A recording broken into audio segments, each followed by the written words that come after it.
Bismillahirrahmanirrahim. Assalamualaikum warahmatullahi wabarakatuh.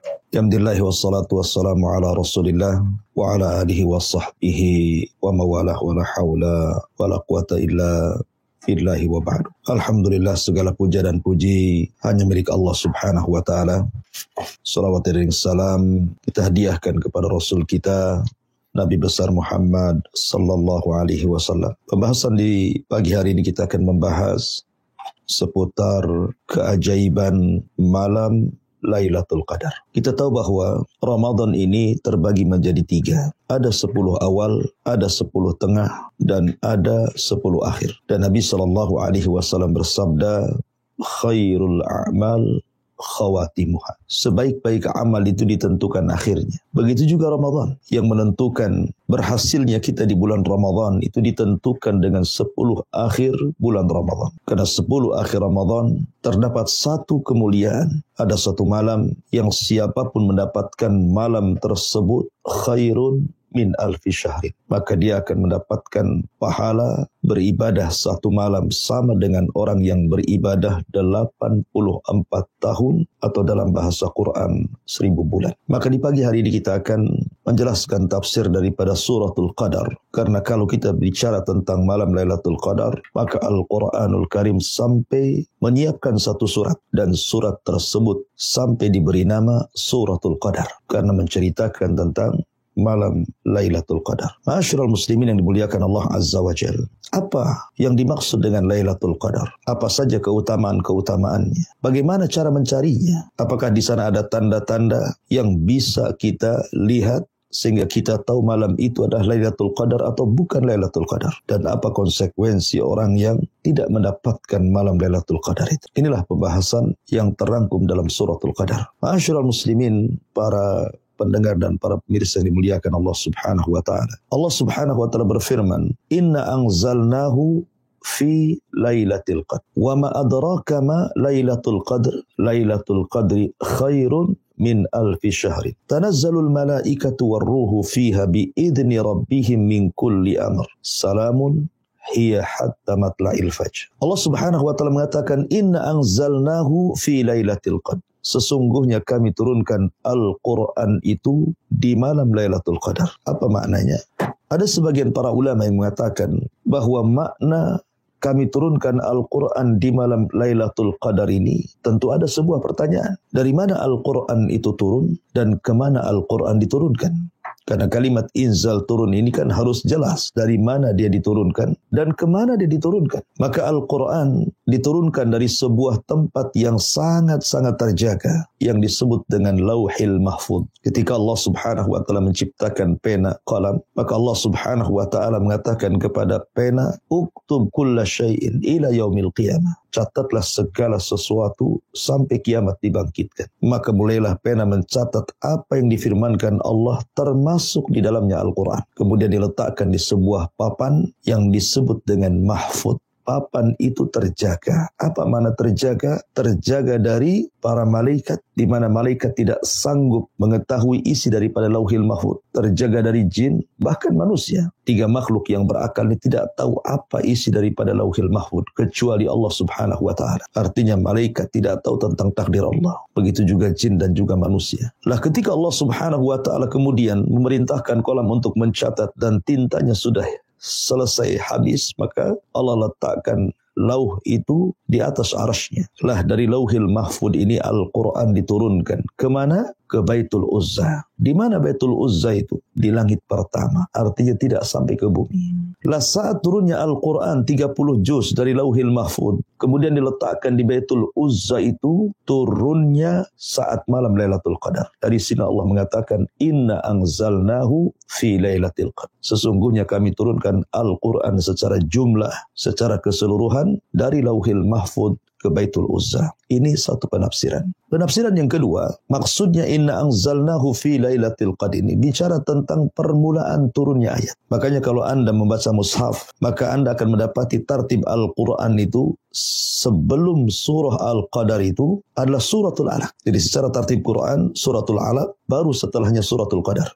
Apa korelasinya? Suratul Alaq kita tahu bahwa Iqra bismi rabbikal ladzi khalaq, khalaqal insana min 'alaq, Iqra wa rabbukal akram alladzi 'allama bil qalam 'allamal insana ma lam ya'lam. 5 ayat pertama dalam suratul Alaq ini adalah 5 ayat yang pertama kali turun kepada Nabi SAW. Kapan itu? Saat terjadi malam Lailatul Qadar. Seolah-olah di sini Allah Subhanahu wa taala ingin menjawab suratul Alaq itu kapan turunnya.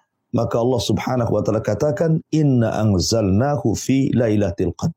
Jadi surat setelahnya menjawab surat sebelumnya. Wa suratul Alaq itu turun kapan?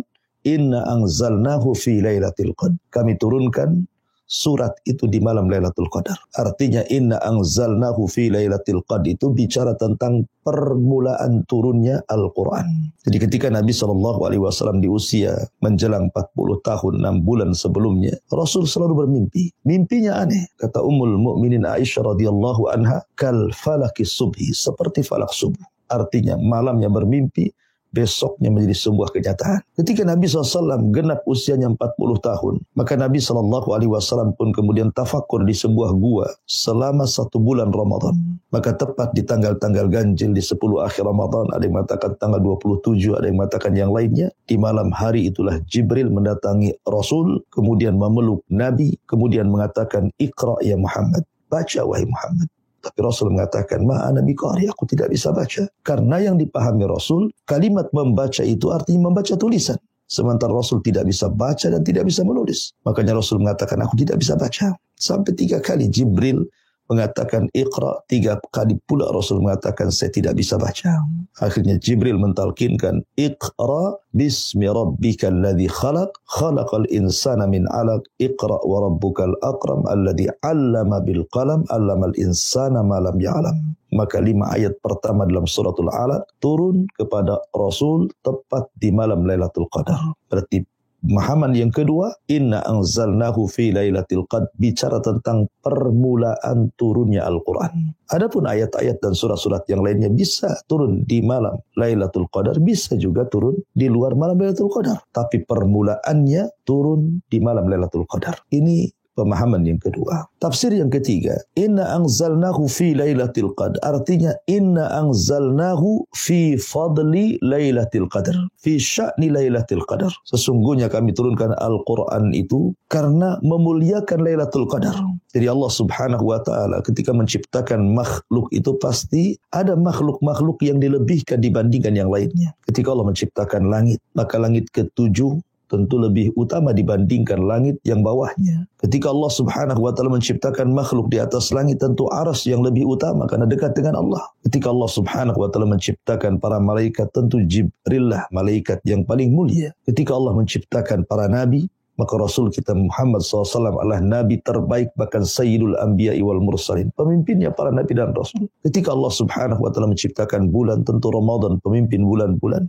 Lah ketika Allah menciptakan malam, maka Lailatul Qadar dipilih oleh Allah menjadi malam terbaik. Karena dia adalah malam terbaik, maka Allah pilih di malam itulah Al-Quran diturunkan. Jadi inna anzalnahu fi Lailatul Qadar bukan cerita turunnya Quran, tapi cerita tentang kemuliaan malam Lailatul Qadar. Ini 3 penafsiran yang masyhur dari kalangan mufassirin. Lalu pertanyaannya, bagaimana caranya turunnya wahyu kepada Rasul? Bagaimana cara turunnya Al-Quran kepada Nabi SAW?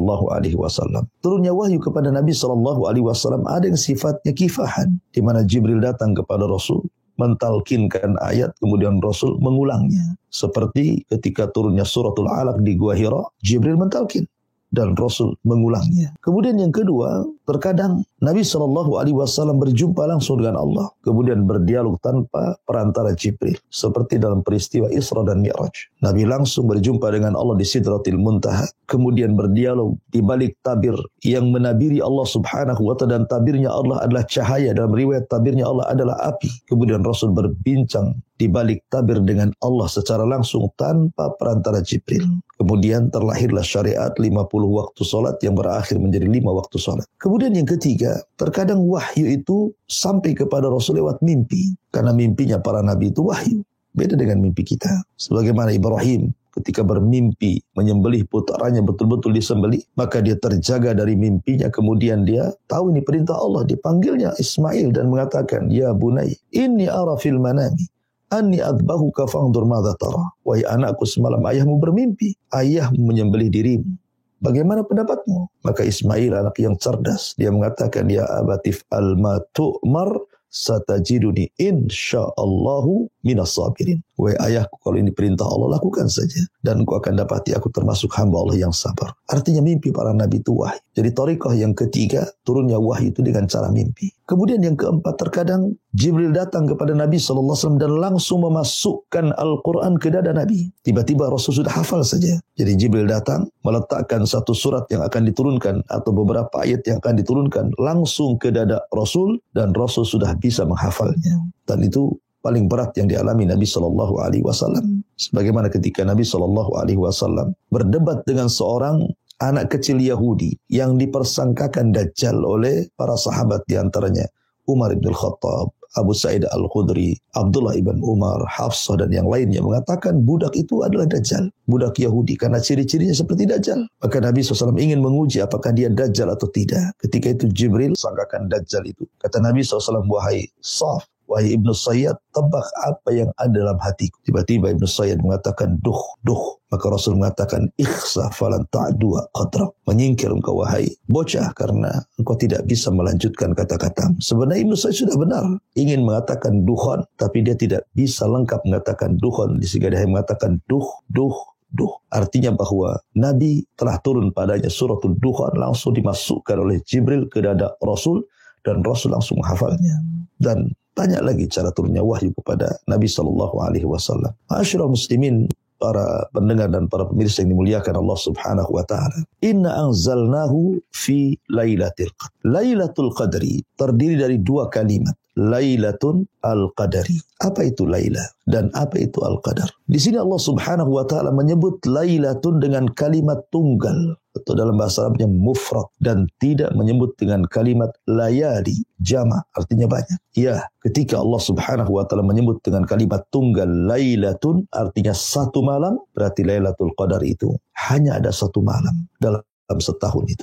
Dan Allah tidak mengatakan layali malam-malam, tapi menggunakan tunggal mufrad, artinya Lailatul Qadar itu hanya terjadi dalam satu malam saja. Dan itu dalam setahun hanya satu malam. Dan itu ada di bulan Ramadan, lebih tepatnya di akhir Ramadan, di 10 akhir, lebih tepatnya lagi di tanggal-tanggal ganjilnya, lebih tepatnya lagi mungkin sekitar 21, 23, 25, 27 atau tanggal 29. Kita disuruh mencari. Tetapi menjadi khilaf para ulama, apakah Lailatul Qadar itu masih ada sampai sekarang ataukah tidak ada? Ada yang mengatakan, sebagian para ulama, bahwa Lailatul Qadar itu ketika disebutkan malam turunnya Al-Quran, seolah-olah malam itu dikaitkan dengan sebuah peristiwa, dan Al-Quran turun di malam itu. Karena seolah-olah ketika Allah mengatakan inna anzalnahu fi lailatul qadar, turunnya Al-Quran itu di malam Lailatul Qadar, kemudian dikaitkan dengan peristiwa turunnya Al-Quran, maknanya Quran itu sudah turun dan hari ini tidak turun lagi. Berarti Lailatul Qadar sudah berlalu, tidak ada Lailatul Qadar lagi. Kemudian pendapat yang kedua, Lailatul Qadar itu terulang, akan tetapi diangkat oleh Allah Subhanahu wa taala. Sebagaimana riwayat ketika Nabi SAW diberitakan oleh Allah Subhanahu wa taala bahwa Allah sudah memberitahu Rasul akan terjadi Lailatul Qadar itu pada tanggal sekian. Senanglah Nabi, karena Rasul bisa menentukan tanggal Lailatul Qadar, dan itu atas pemberitahuan Allah Subhanahu wa taala. Saking senangnya Rasul datang menjumpai para sahabat, ingin memberitahu tanggal Lailatul Qadar. Tiba-tiba di tengah jalan ada dua sahabat ini sedang bertengkar. Suaranya meninggi, bahkan di atas suara Nabi. Padahal Allah Subhanahu wa taala melarang, la tarfa'u aswatakum fawqa sautin Nabi. Janganlah kalian angkat suara kalian di atas suara nabinya. Sahabat ini makin bertengkar. Maka datang Nabi SAW, maksudnya mau memberitahu malam Lailatul Qadar berapa tanggalnya, tapi karena sibuk mendamaikan, Rasul pun dilupakan. Ketika dilupakan itulah, maka dalam riwayat farufi'at, maka Lailatul Qadar diangkat oleh Allah Subhanahu wa taala. Awalnya terulang tapi kemudian diangkat. Kemudian pendapat yang ketiga, Lailatul Qadar itu tidak diangkat dan akan terulang setiap tahunnya, setiap bulan Ramadan. Dan ini pendapat yang kuat yang terakhir. Mari kita debatkan antara tiga pendapat ini. Bagi pendapat yang pertama, kalau Lailatul Qadar itu hanya terjadi satu malam dan tidak akan terulang sampai kiamat, maka begitu juga dengan puasa. Harusnya Ramadan itu hanya terjadi di zaman Nabi saja. Kenapa terulang sampai sekarang? Setiap tahun kita berpuasa Ramadan. Ketika puasa terulang, Lailatul Qadar pun juga terulang. Adapun kemudian terulang kemudian terangkat. Kalimat terangkat ini ada dua makna. Maksudnya terangkat, diangkat Lailatul Qadarnya, atau angkat soal pengetahuan kapan Lailatul Qadarnya. Karena kalimat rufiat diangkat ini ada dua makna. Apakah yang diangkat itu Lailatul Qadarnya, ataukah pengetahuan tentang Lailatul Qadarnya? Tanggal berapanya tidak tahu. Dan dalam kaidah idza tatarraqal ihtimal batal al-istidlal. Kalau seandainya sebuah makna itu kemudian bercanggah satu dengan yang lainnya, batalah sebuah hujah. Apalagi kemudian terbantahkan dengan sabda Nabi SAW, iltamisuha fi ashril awakhir min Ramadan. Carilah Lailatul Qadar itu di 10 malam akhir Ramadan. Ketika Rasul mengatakan cari, berarti bendanya ada. Kalau bendanya tidak ada, tidak mungkin Rasul mengatakan cari. Ketika Rasul mengatakan carilah, artinya bendanya ada. Kemudian Rasul menentukan di 10 akhir Ramadan. Tepatnya di tanggal-tanggal ganjil. Artinya Lailatul Qadar itu akan terus terulang setiap tahunnya. Dan itu hanya terjadi dalam satu malam. Dan malam itu ada di bulan Ramadan. Taib. Lailatul Al-Qadari. Apa makna qadar di sini? Ada yang mengatakan bahwa qadar itu artinya kemuliaan. Ketika kita mengatakan fulan dzatu qadrin, si fulan memiliki keutamaan, keistimewaan, kemuliaan, maka malam Lailatul Qadar itu artinya malam yang istimewa. Kenapa istimewa? Pertama karena malam itu Allah yang pilih untuk menurunkan kalamnya, untuk menurunkan wahyu Allah kepada Rasulnya. Allah pilih di malam itu. Kenapa Allah pilih malam itu? Tidak mungkin Allah memilih malam itu kalau tidak ada kemuliaan. Maka karena malam itu memiliki kemuliaan, maka Allah jadikan malam itu sebagai malam turunnya Al-Quran. Yang kedua, malam itu menjadi istimewa karena orang yang menghabiskan malam itu untuk beribadah kepada Allah Subhanahu wa ta'ala, maka orang itu punya kemuliaan, mulia di hadapan Allah Subhanahu wa ta'ala. Makanya Allah Subhanahu wa ta'ala kemudian menjelaskan dalam ayat selanjutnya, Lailatul Qadrin khairun min alfi syahrin. Sampai mulianya malam itu, orang yang beribadah satu malam itu saja bisa dilipat gandakan seolah-olah dia beribadah 1000 bulan. Dan ini keistimewaan luar biasa. Ini makna yang pertama. Makna yang kedua, Qadrin itu artinya Lailatul Qadri. Qadri itu artinya at-tadyik. Berarti Lailatul Tadyik. Apa tadyik itu? Tadyik itu artinya sempit. Malam yang sempit. Kenapa malam itu sempit? Maka lihat ayat setelahnya.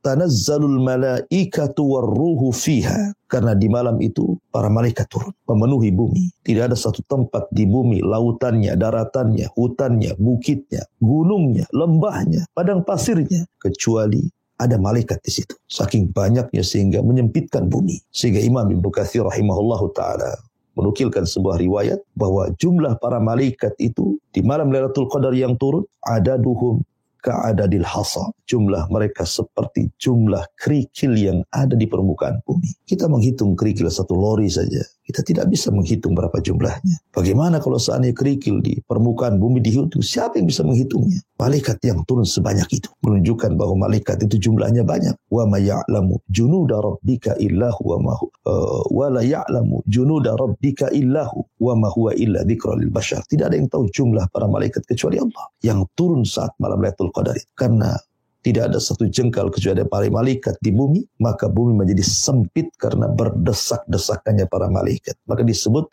Lailatul Qadri itu artinya Lailatul Tadyik, malam yang sangat sempit karena disempitkan dengan para malaikat. Ini makna yang kedua. Dan ingat ketika malaikat turun, artinya malaikat itu membawa rahmat dari Allah, membawa ampunan dari Allah, membawa ketenangan dari Allah untuk kita makhluknya. Ya. Kemudian makna yang ketiga, Lailatul Qadri, Al-Qadri di situ artinya takdir. Jadi malam itu disebut malam takdir.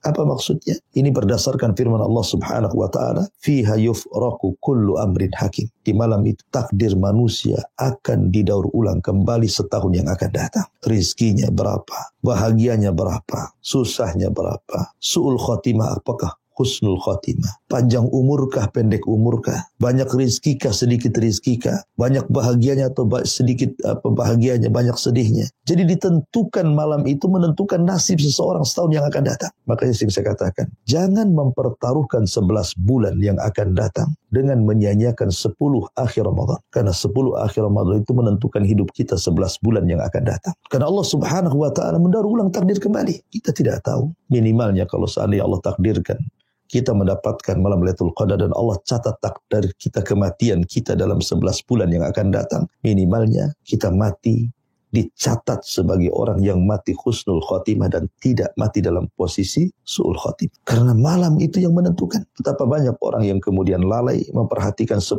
akhir Ramadan. Ada 11 bulan dia mempertaruhkan umurnya, mempertaruhkan rizkinya, mempertaruhkan kebahagiaannya. Maka saya nasihatkan dari media ini, jangan sia-siakan 10 akhir Ramadan. Itu penentu hidup kita 11 bulan yang akan datang. Karena Lailatul Qadri maknanya adalah malam takdir. Fi kulli amrin. Setiap takdir kita akan didaur ulang kembali. Karena takdir itu ada yang sifatnya umum, tercatat di Lauhil Mahfuz. Ada yang sifatnya umri. Ketika bayi di usia 4 bulan, malaikat turun. Kemudian Allah perintahkan catat rizkinya, catat bahagianya, catat celakanya. Dan begitu seterusnya. Ada yang disebut takdir tahunan. Nah, inilah takdir tahunan disebut Lailatul Qadrin, malam Lailatul Qadar. Dan setiap hari Allah mentakdirkan ada yang mati, ada yang hidup, ada yang susah, ada yang senang, ada yang kaya, ada yang miskin, dan begitu seterusnya. Fi kulli yaumin huwa fi sya'an.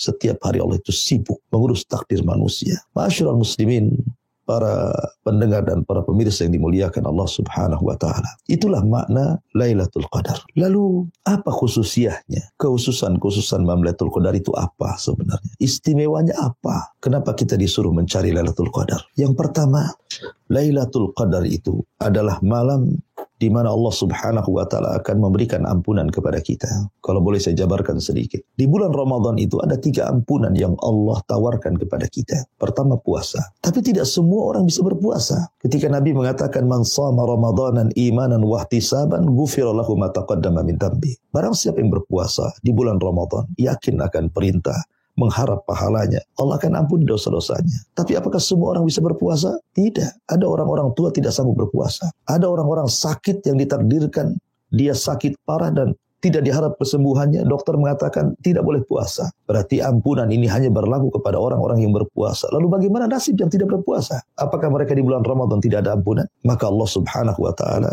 dengan rahmat kasih sayangnya lewat lisan Rasul, ada alternatif yang kedua. Kalau Anda tidak bisa puasa karena Anda sudah sepuh, sudah tua, atau Anda sakit parah, ada kesempatan yang kedua. Bagaimana caranya? Qiyamul Lail, salat tarawih. Sebagaimana sabda Nabi SAW, man qama ramadanan imanan wahtisaban ghufira lahu ma taqaddama min dhanbi. Barang siapa yang salat tarawih penuh dengan iman akan perintah, penuh dengan harapan akan pahala, maka Allah akan ampuni dosa-dosanya. Apakah semua orang bisa tarawih? Ternyata tidak juga. Ada orang-orang yang tidak bisa tarawih. Orang-orang tua, orang-orang yang stroke, orang-orang yang sudah pikun. Mereka tidak bisa tarawih. Sudah tidak bisa puasa, tidak bisa tarawih. Lewatlah 2 ampunan. Lalu bagaimana nasib mereka? Ketika orang-orang yang berpuasa diampuni dosa-dosanya, ketika orang-orang yang tarawih diampuni dosa-dosanya, bagaimana pula dengan orang tua yang sakit dan begitu seterusnya? Kalau begitu dia tidak dapat ampunan di bulan Ramadan, sementara Ramadan itu syahrul maghfirah, bulan ampunan. Maka ada yang ketiga, dan ini pasti bisa dilakukan semua orang. Mau yang muda, mau yang tua, mau anak-anak, mau yang sakit, mau yang sudah sepuh, semua bisa. Apa itu? Menghidupkan malam Lailatul Qadar. Karena menghidupkan malam Lailatul Qadar tidak mesti tarawih. Bagi Anda yang tidak bisa tarawih, Anda bisa baca Quran, Anda bisa berzikir, dan semua orang bisa melakukannya. Mau orang tua, mau orang sakit juga bisa. Yang penting jangan tidur. Malam itu dihidupkan untuk ibadah. Sebagaimana Nabi SAW mengatakan, man qama lailata qadrin imanan wahtisaban ghufira lahu ma taqaddama min dhanbi. 3 hadis ini terdapat dalam Sahih ini. Dalam Sahih Bukhari, barang siapa yang menegakkan malam Lailatul Qadar, artinya menghidupkan malam itu dengan ibadah, penuh iman akan perintahnya, penuh harap akan pahalanya, maka Allah akan ampuni dosa-dosanya. Bagi Anda yang tidak bisa mencari ampunan lewat puasa, bisa lewat tarawih. Bagi Anda yang tidak bisa mencari ampunan lewat tarawih, lewat menghidupkan malam Lailatul Qadar. Anda terbaring, yang penting Anda tidak tidur, Anda bisa berzikir. Anda sakit, tidak bisa ke masjid, Anda bisa baca mushaf di tempat pembaringan Anda. Jadi tidak ada alasan di bulan Ramadan itu Anda tidak bisa mencari ampunan. Karena ada 3 alternatif. Tidak bisa yang ini, yang itu. Dan itu menunjukkan rahmat Allah subhanahu wa ta'ala. Ya. Ma'asyiral muslimin yang dimuliakan Allah subhanahu wa ta'ala. Lailatul Qadri khairu min alfi syahrin. Malam Lailatul Qadar itu jauh lebih baik dibandingkan 1000 bulan. Maka khususnya yang kedua, bahwa selain daripada malam Lailatul Qadar itu malam ampunan, yang kedua, malam Lailatul Qadar itu malam dilipat gandakannya pahala kita. Dilipat gandakan pahala kita. Bagaimana tidak? Kalau seandainya Anda di malam Lailatul Qadar itu membaca 1 surat saja dalam Al-Quran, anggaplah Anda baca surah Al-Fatihah. Seolah-olah Anda membaca surah Al-Fatihah setiap hari selama 1000 bulan. Anda bisa kalikan 114 huruf dikali 10 pahala dikali 1000 bulan. Itu baca surah Al-Fatihah. Ada sedekah 10.000. Berarti kalau 10.000 kita kalikan 84 tahun. Berarti seolah-olah Anda berinfak ratusan juta. Padahal hanya 10.000. Tapi infaknya di malam Lailatul Qadar. Anda berzikir. Anda membaca tasbih subhanallah. Tahmid alhamdulillah. La ilaha illallah. Seolah-olah Anda sedang berzikir sepanjang hayat selama 84 tahun. Artinya apapun ibadah di malam itu Allah lipat gandakan pahalanya. Anda silaturahim. Berbuat baik kepada orang tua yang mungkin Anda berada di Batam, orang tua di kampung. Malam Lailatul Qadar Anda telepon orang tua. Minta maaf. Hubungkan silaturahim dengan keluarga. Maka seolah-olah Anda sedang bersilaturahim 84 tahun. Hadis wala kharaj. Terserah Anda cerita masalah ibadah apa saja. Karena khususnya Lailatul Qadar itu Allah akan lipat gandakan pahala kita di hadapan Allah Azza wa Jalla. Ini yang kedua.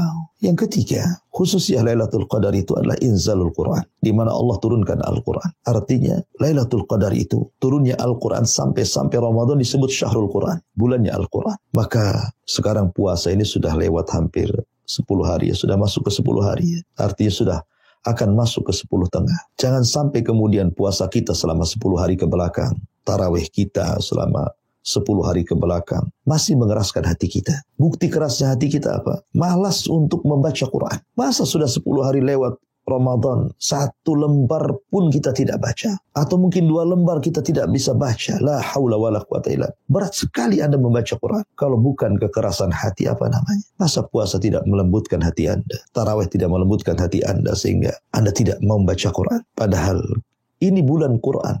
Jangan sampai kita meninggalkan Al-Quran di bulan Al-Quran. Ini kan bahaya. Ramadan bulan Quran. Anda pula meninggalkan Quran. Kalau Anda meninggalkan Quran di bulan Quran, saya yakin di luar Ramadan, pasti Anda akan lebih meninggalkan Al-Quran. Makanya Nabi SAW pada hari kiamat akan menghadap Allah Subhanahu wa Ta'ala dan mengadu tentang umatnya. Apa aduan Rasul kepada Allah pada hari kiamat? Wa qala Rasul, inna qaumi ittakhidu hadzal Qur'ana mahjura. Ya Rabb, sesungguhnya kaumku sepeninggalku mereka sudah mulai meninggalkan Al-Quran. Kita akan dipertanggungjawabkan di hadapan Allah tentang Al-Quran. Sudah dibacakah Quran itu ataukah tidak? Ma'asyiral muslimin yang dimuliakan Allah Subhanahu wa Ta'ala. Kemudian khususiyah yang ketiga adalah inzalul Quran, perbanyak Al-Quran, baca Quran. Kemudian yang keempat, khususiyah Lailatul Qadar itu. Lailatul Qadar itu Lailatul Salam. Makanya Allah mengatakan salamun hiya hatta matla'il fajr. Itu malam penuh dengan keselamatan. Selamat dari apa? Selamat dari gangguan syaitan. Karena malam itu syaitan tidak bergerak, bukan hanya di borgol. Orang di borgol bisa bergerak, tapi bergerak pun tidak. Karena malaikat turun. Setan akan bersembunyi, tidak berani keluar. Ya. Kemudian selamat dari hawa nafsu. Kemudian juga Allah Subhanahu wa Ta'ala akan menurunkan banyak malaikat dan akan menjaga kita. Maka malam itu betul-betul Allah selamatkan kita. Dan itu malam keselamatan. Maka rugi kalau seandainya Anda tertidur. Anda kemudian gunakan untuk maksiat, na'udzubillah. Di bulan Ramadan masih bermaksiat juga. Padahal itu malam keselamatan. Selamat dunia akhirat. Itu yang menentukan keselamatan kita. Kalau Allah takdirkan kemudian di malam itu kita dicatat oleh Allah termasuk orang-orang yang dibebaskan dari api neraka. Sampai kiamat kita tidak akan masuk neraka. Maka ini kesempatan gitu ya. Ini khususnya keutamaan Ramadan. Apa Lailatul Qadar itu? Lailatul Salam itu malam keselamatan. Menentukan keselamatan kita, dunia kita dan akhirat kita. Ya. Dan banyak lagi khususnya gitu ya. Tidak mungkin saya jelaskan juga waktu. Tetapi yang ingin saya jelaskan sebagai tambahan. Ketika Allah Subhanahu wa Ta'ala mengatakan salamun hiya hatta matla'il fajr. Allah Subhanahu wa Ta'ala hanya menyebutkan akhir daripada Lailatul Qadar. Kapan? Terbitnya fajar. Terbitnya fajar shadiq waktu subuh. Itu akhir atau berakhirnya Lailatul Qadar. Pertanyaannya, kapan permulaan? Al-Quran tidak menyebutkan permulaannya. Al-Quran hanya menyebutkan akhirnya saja. Maka para ulama khilaf tentang masalah permulaan ketika membahas tentang kalimat Lailatul Qadri, Lailah malam. Yang dimaksud malam itu kapan? Kalau akhirnya jelas fajar. Tapi yang dimaksud malam ini kapan? Maka ulama mengatakan malam ini ada dua macam. Ada malam indan nas menurut manusia, ada malam indallah menurut Allah. Itu berbeda waktunya. Kalau malam menurut kita manusia, ketika terbenam matahari, itulah malam. Menurut kita, masuk waktu maghrib berarti masuk malam. Ya.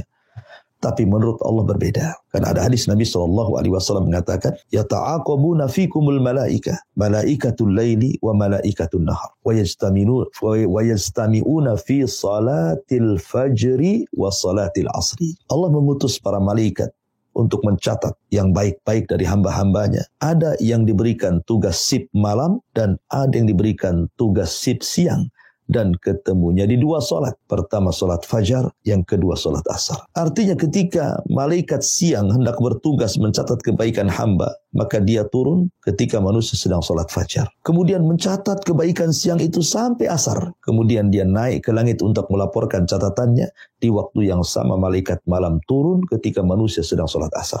Maka ketika dua malaikat menghadap Allah, Allah katakan, "Mada taraktum ibadi?" Sedang apa kau tinggalkan hamba-hamba? Maka malaikat-malaikat ini mengatakan, "Atainahum wahum yusallun wa taraknahum wahum yusallun." Kami datang mereka sedang solat, kami tinggalkan mereka sedang solat. Artinya, kami datang mereka sedang solat asar, kami tinggalkan mereka sedang solat fajar. Menurut malaikat malam. Menurut malaikat siang, kami datang mereka sedang solat fajar, dan kami tinggalkan mereka sedang sholat asar.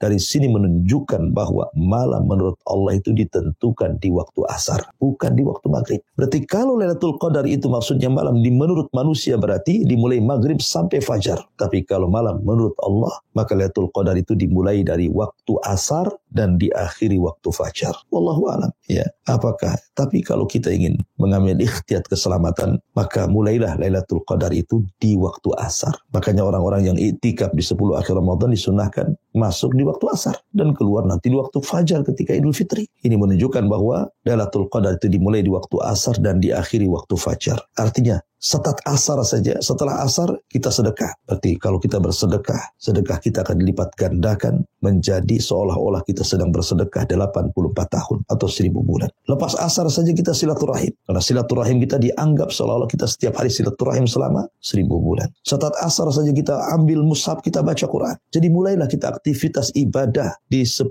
akhir Ramadan itu dimulai dari asar. Mudah-mudahan 10 akhir yang kita hidupkan itu, satu di antara 10 itu kita bertepatan dengan Lailatul Qadar. Dan saya pastikan dengan tidak ada keraguan, bagi Anda yang menghidupkan 10 malam akhir dan tidak ada yang Anda tinggalkan, dipastikan Anda mendapatkan Lailatul Qadar. Tapi kalau seandainya kita memilih-milih tanggal, karena masalahnya penentuan Ramadan itu ada dua hal. Pertama, melihat ru'yatul hilal, melihat bulan. Kalau terlihat tanggal 29 Sya'ban, berarti tanggal 30-nya 1 Ramadan. Tapi kalau tidak terlihat, digenapkan, berarti Sya'bannya 30 hari, baru tanggal 1-nya Ramadan. Dan itu terjadi di zaman para sahabat, ya, ketika antara penduduk Syam dengan penduduk Madinah berbeda penentuannya. Penduduk Syam melihat hilal, makanya dia berpuasa di hari Jumat. Penduduk Madinah tidak melihat hilal, makanya berpuasa di hari Sabtu. Sehingga karena ada dua penentuan inilah, kita tidak bisa memastikan hari ini ganjil ataukah hari ini genap.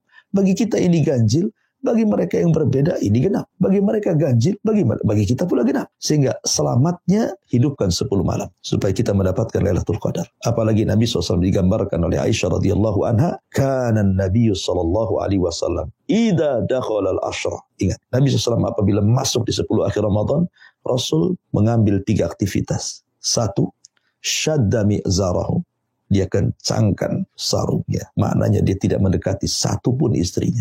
Padahal istri dia 11, tapi tidak didekati sama sekali. Kemudian yang kedua, kenapa tidak dekati? Supaya fokus dengan ibadah dan tidak tersibukkan dengan perkara-perkara rumah tangganya. Yang kedua, ahya lailatahu. Rasul menghidupkan malam itu. Kalau 10 awal Ramadan, 10 tengah Ramadan, terkadang Rasul tidur, terkadang Rasul bangun, terkadang Rasul sholat, terkadang Rasul tidur. Artinya antara sholat dan tidur. Tapi kalau 10 akhir Ramadan, Rasul tidak pernah tidur. 10 harinya Rasul tidak pernah tidur. Mulai dari Isya sampai subuh. Dan diganti tidurnya di siang hari tidur kailulah. Makanya Anda yang ingin mendapatkan Lailatul Qadar, ambil tidur di siang hari supaya bisa terjaga di malam hari. Kemudian yang ketiga, wa aiqadha ahlah. Beliau membangunkan keluarganya. Makanya saya nasihatkan bagi Anda yang punya istri, jangan bebankan istri Anda di 10 akhir Ramadan dengan kegiatan yang biasa dia lakukan di aktivitas sehari-hari. Ya nyuci, yang ngepel, yang masak, yang macam-macam. Apalagi kemudian di zaman sekarang 10 akhir Ramadan itu ibu-ibu justru buat kue nggak jelas gitu ya untuk Idul Fitri. Harusnya Anda sebagai kepala rumah tangga, ajak istri Anda. Jangan bebani mereka. Supaya malamnya Anda dan istri Anda serta anak-anak Anda itu bisa mendapatkan malam Lailatul Qadar. Sehingga mendapatkan kebaikan sama-sama. Berdasarkan firman Allah subhanahu wa ta'ala, Qu anfusakum wa ahlikum nara. Jaga diri kalian dan keluarga kalian dari api neraka. Jangan pula Anda masuk surga, Anda jerumuskan istri ke neraka. Ya, maka nasihat saya bagi para suami, jangan bebankan istri. Ayo, sudah. Selama 10 hari, jangan disibukkan dengan perkara-perkara rutinitas dia. Supaya dia bisa sehat, bisa tidak kecapean di malam hari. Jangan Anda khusyuk, istri pula ngantuk. Artinya, supaya Anda dan istri Anda sama-sama bisa menghidupkan malam itu dengan ibadah kepada Allah subhanahu wa ta'ala. Sehingga sama-sama bisa meraih malam Lailatul Qadar. Wallahu alam, ini antara keajaiban Lailatul Qadar.